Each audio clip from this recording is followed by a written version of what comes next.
नमस्कार। शाम के अखबारों की चर्चा चाय के साथ। 13 अप्रैल है और कल 14 अप्रैल है। डॉक्टर अंबेडकर साहब का जन्म दिवस है। मऊ में भव्य कार्यक्रम है। तमाम देश भर से उनके अनुयायी पहुंचने लगे हैं। खाने की व्यवस्था वहाँ पे की गई है। शासन प्रशासन लगा और कल मुख्यमंत्री वहाँ कार्यक्रम में पहुँचेंगे।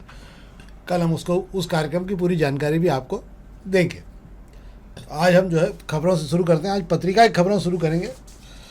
पत्रिका में एक दो खबरें अच्छी हैं जिस पर बात की जानी चाहिए। ये पुलिस प्लान की धज्जियाँ उड़ा रहा है ई रिक्शा। वैसे तो पुलिस प्लान की क्या, मेरे लगता है पूरे शहर के यातायात की धज्जियाँ भी ई रिक्शा उड़ा रहे हैं। सब लग गए हैं। मुझे लगता है काफ़ी कुछ रिक्शों में तो फ्लैप लगे हुए हैं उनके, कौन सा जोन है किसका जोन नहीं है। पर मैंने देखा कि सब एक ही जोन में मेरे को 4 प्रकार के रिक्शे भी चलते हुए आज भी दिख रहे थे। तो मुझे ऐसा लगता है साथ कि राजबाड़ा और रेलवे स्टेशन तक तो हालात फिर भी बाकी पूरे शहर भर में जिसको जहाँ सवारी मिलेगी वहाँ लेके भागेगा वो। इन पर नियंत्रण इतना आसान नहीं होगा जितनी आसानी से रिक्शे बेचे गए हैं सरकार की जो नीतियों के तहत। इतना कठिन होगा इसके अंदर, क्योंकि जिसे जहाँ सवारी नहीं मिलेगी वो दूसरी तरफ भागने की कोशिश करेगा दूसरे दिन।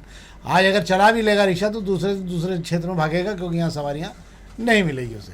तो ये भी एक देखना पड़ेगा कि कौन सी सवारियाँ कितनी कहाँ मिल सकती हैं। क्या सर? बिल्कुल, आपने कहा कि आपको एक जोन में 4 ही जोन के रिक्शा, कलरफुल रिक्शा दिख गए हैं, पर मुझे बड़ा दुर्भाग्य लगा कि मुझे अभी तक वो जोन में चलते हुए रिक्शे ही नहीं दिखे हैं जिन पे मार्किंग की गई है। इस शहर में बेधड़क अगर आप सड़क पे निकलते हैं, मेन सड़कों पर अगर आप निकलेंगे तो हर दूसरी तीसरी गाड़ी जो है आपको ई रिक्शा ही दिखाई देगी। फिर बात कर रहे हैं कि 4 जोन में आपने बांट दिया हैगा। सवाल ये उठता है कि जिस जोन में सवारियों का टोटा है उस जोन में कौन ई रिक्शा चलाना चाहेगा। सारे नियम कायदे जो है मुझे लगता है सूली पर टांग दिए जाएंगे। राजवाड़ा सबका पसंदीदा इलाका है, 56 दुकान सबका पसंदीदा इलाका है, भीड़ भाड़ वाला इलाका जहाँ लोगों का फुटफॉल ज़्यादा हैगा, वो इलाके में सबको ई रिक्शा चलाना हैगा। इसलिए इस शहर में सबसे ज़्यादा ई रिक्शा चलाने की होड़ जो राजवाड़ा से मची रहती हैगी।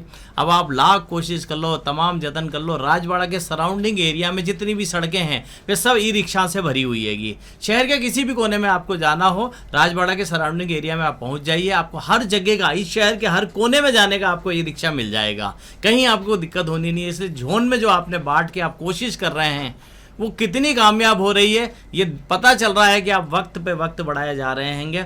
पर सवाल फिर बड़ा यही उठता है कि ई रिक्शा पर पाबंदी करने के लिए कभी मुहिम चला कर तो देखो, कभी इन रिक्शाओं को रोक कर इनकी पड़ताल तो कर ली जाए कि कौन कहाँ रहता है, कहाँ ई रिक्शा चला रहा है, उनके कागजात भी पूरे हैं या नहीं। एट ए टाइम, एक ही समय में आप कोई भी एक समय तय कर लीजिए। एट ए टाइम एक ही समय में आज राजवाड़े के सराउंडिंग एरिया में कम से कम 2 से 2.5 हज़ार रिक्शे आपको दिख सकते हैं। कोई भी समय पे आप देख लीजिएगा, कोई इधर गली में कोई उधर गली में खड़ा है और सब सवारियों की तलाश में अलग अलग जगह पे छुपे रहते हैं। और एक साथ सब जैसे ही कोई सवारी दिखती है, एक सवारी के लिए 2 से 3 रिक्शे वाले टूट पड़ते हैं। हालत ये हो रही है कि एक सवारी पर 3 से 4 रिक्शों की खींचातानी भी अब दिखाई देने लगी। कोई आश्चर्य की बात नहीं कि झगड़े भी आपको देखने को मिलेंगे। अग्निबाण खबर की बात कर ले रहे हैं। अग्निबाण में खबर बहुत अच्छी है। अगर ये सही भी है तो लोगों के भविष्य के साथ, ये लोगों की जान माल के साथ खिलवाड़ नहीं होना चाहिए। खबर विकास सिंह राठौर ने लिखी। उन्होंने कहा अधूरे रनवे पर उतर रहे हैं विमान। 1100 मीटर का रनवे का काम अधूरा है। रनवे ऊंचा नीचा होने के कारण विमानों पर लग रहे हैं झटके। कभी भी हो सकता है हादसा, और अगर ये हो सकता है ऐसा तो इस पर ज़रूर मेरे को लगता है कि विमानतल प्राधिकरण या विमानतल के जो संचालक संधारण करने वाले जो भी वो है अधिकारी, उनको इस बात पर ध्यान जरूर देना चाहिए। पर मुझे लगता है शायद इसका नहीं होगा।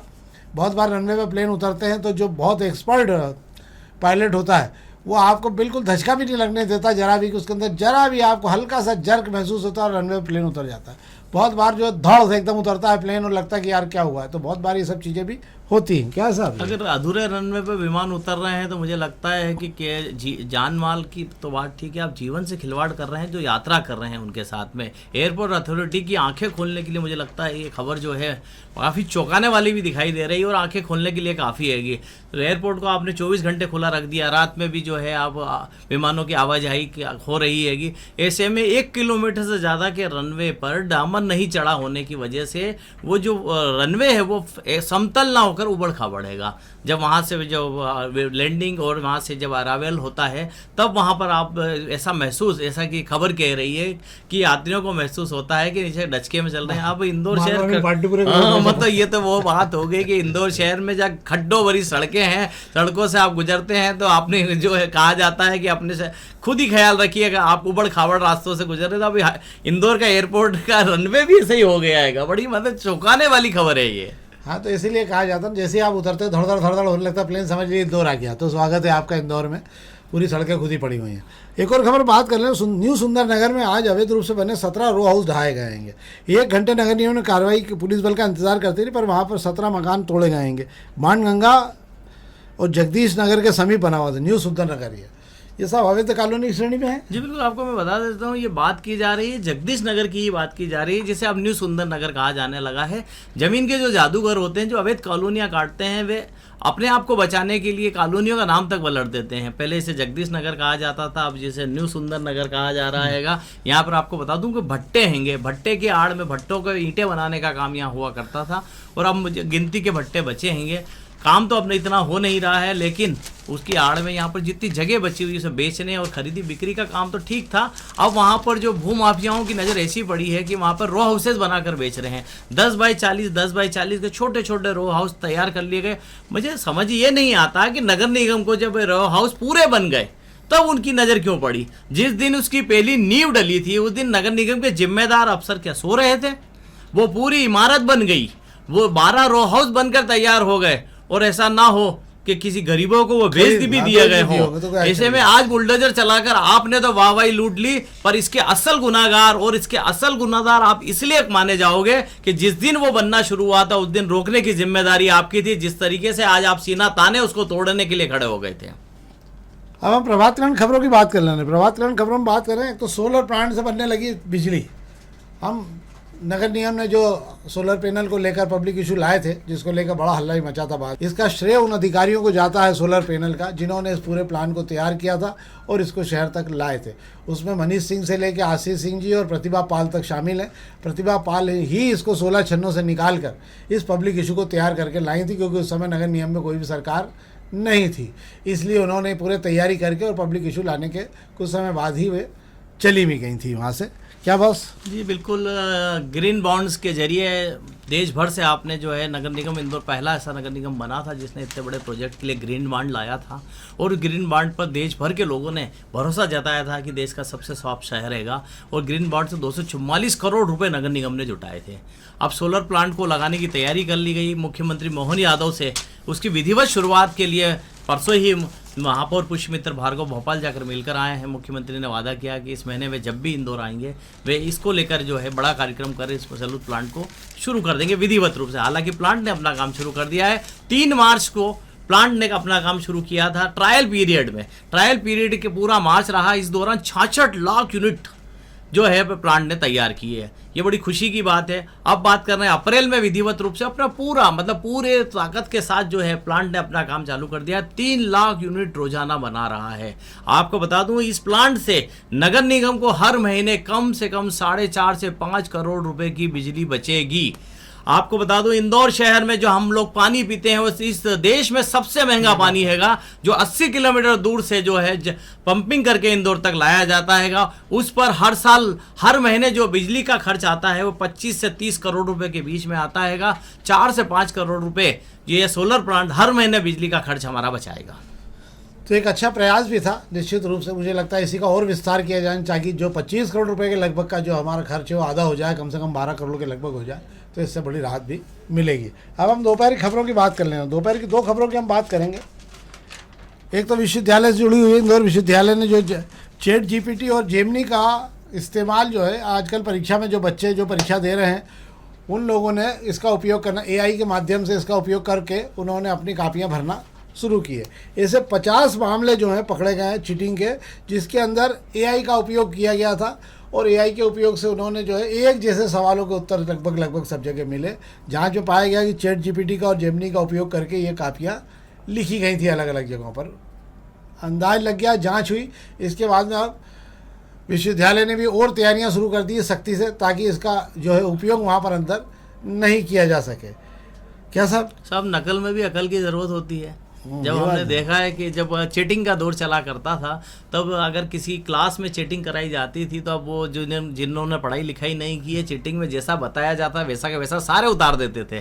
तो इसमें पकड़ा जाता था कि पूरी क्लास ने एक जैसा जवाब दिया है, मतलब सबने चीटिंग की है। सवाल वही आ गया, चैट जीपीटी और जेमिनी से जो आप जवाब मांगेंगे किसी भी सवाल का, वे तुरंत आपको चंद सेकंड में जवाब उपलब्ध करा देंगे। पर जवाब देने का तरीका एक जैसा आएगा। अब आपने वैसा के वैसा कॉपी में उतार दिया तो आप पकड़ में आ गए कि ये राहुल ने भी वही जवाब लिखा, राधेश्याम ने वही जवाब लिखा।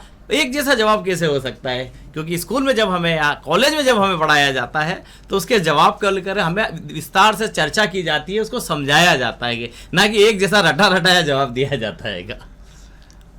मुझे याद आता है कि जब हम लोग कॉलेज में पढ़ते तो उस समय पे जो है ये वस्तुनिष्ठ प्रश्न जो होते थे, ऑब्जेक्ट टाइप प्रश्नों के जवाब निशान लगा के देना होते थे, तो उनको हमेशा ही खाली छोड़ दिया जाता था कि आगे जो भी अच्छा छात्र पढ़ के और जब कापी भर के चला जाता था बाहर अपना पेपर दे के, तो बाहर से जाके मोबाइल लगा देता था 13 1 26 14 देख लेना, तो सब उस पर फटाफट निशान लगा लेता। अच्छा, समझ में भी आ जाता था कि पहले का आंसर कौन सा वाला विकल्प बता रहा है, दूसरे का कौन सा, तीसरे का कौन सा, चेक कर लो, सब एक दूसरे से पूछ लेते थे। फिर उसके बाद में एक और खबर हम बात करें तो सुपर कॉरिडोर पर 87 करोड़ की कमर्शियल बिल्डिंग बनाई जा रही है प्राधिकरण द्वारा। इसको लेकर लगभग टेंडर की तैयारी की जा सकती, जल्द मंजूरी मिलेगी। बोर्ड बैठक में इसको लेकर प्रस्ताव रखा गया है। ये मुझे लगता है कि सबसे बड़ी बिल्डिंग सुपर कॉरिडोर पर बनेगी। कई बहुमंजिला इमारत के ये हाई राइज बिल्डिंग बनने का काम है। क्या साहब? 7 मंजिला इमारत बनाने की तैयारी की गई है और सुपर कॉरिडोर मुझे लगता है कि अभी तक की सबसे बड़ी इमारत अब वही होगी। अब हम दोपहर की कुछ व्यापारिक खबरों की आपसे बात कर लेते हैं। आज आपको याद होगा शायद कि कल ईरान और अमेरिका की बातचीत पाकिस्तान में इस्लामाबाद में जो हो रही थी, वो पेपर इस्लामाबाद पेपर सामने नहीं आ सका, बातचीत विफल हो गई। इसके बाद से जो है ट्रंप अमेरिकी राष्ट्रपति जो हैं वो बहुत विचलित हो गए हैं और उन्होंने जो है कई फैसले ले लिए। आज शाम को 7 बजे से उन्होंने कई हमलों की चेतावनी भी दी है। इसी के साथ उनको हर 2 दिन पे उनके बयान बदलते हैं। पहले उन्होंने कहा हारमुज खाड़ी से हमारा कोई लेना देना नहीं, जिन देशों को वहाँ से सामान निकालना है वो अपनी तैयारी खुद करें। फिर कहा कि हारमुज खाड़ी हम खाली करा देंगे।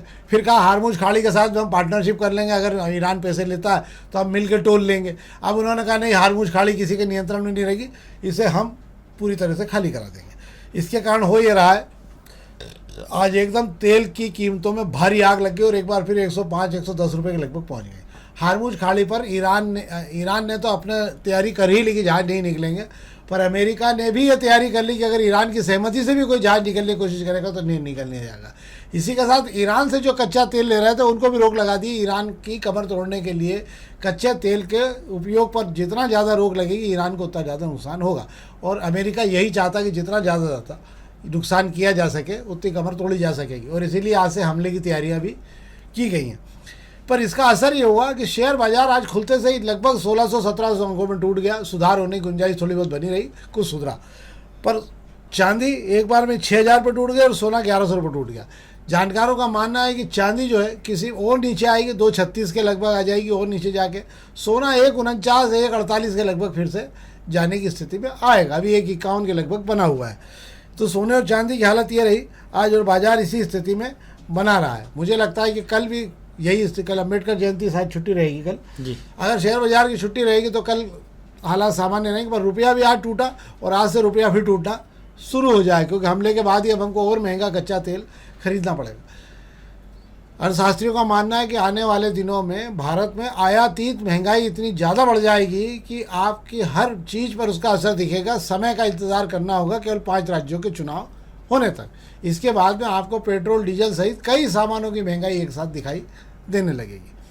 तो ये वो खबरें हैं जो हमने आपको बताई। इस शहर इंदौर से जुड़ी हुई खबरें जितनी भी होती हैं हम इस प्लेटफॉर्म से आपको देते हैं। शहर के जितनी चुनिंदा खबरें हम 4-5 अखबारों से उठा के देते हैं जो शहर के प्रोमिनेंट अखबार हैं शाम के। हमारा आपसे आग्रह है, कृपा करके दोपहर न्यूज़ के इस कार्यक्रम को अधिक से अधिक लाइक करिए और लिंक जरूर अपने मित्रों तक पहुंचाइए ताकि और भी लोग इसमें शामिल हो सकें। बहुत बहुत धन्यवाद।